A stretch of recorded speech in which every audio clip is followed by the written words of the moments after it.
ఇప్పుడు వైసీపీ దుండగలు ఎట్లా అరాచకం చేశారు చూడండి సార్. మేమేం చేయాలి, మేము ఊరికి లోన కూర్చున్నాము, మొత్తం పగల కొట్టారు వాళ్ళు, కమ్మించి మేలకొని ఉన్నారు వైసీపీ దుండగలు. ఎందుకు జరిగింది ఇలా? వాళ్ళు కొట్టుకుంటున్నారు, మేము ఇక్కడ కూర్చొని ఫోన్తో ఆడుకుంటున్నాము.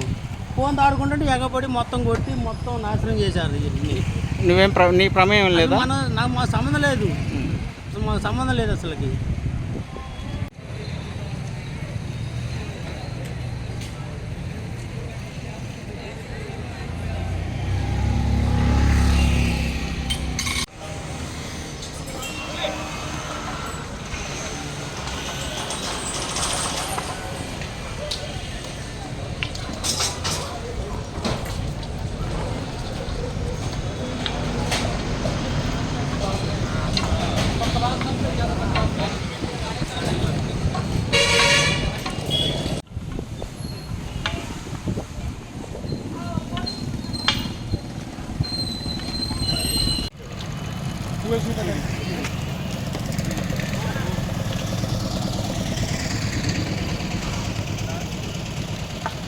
Go!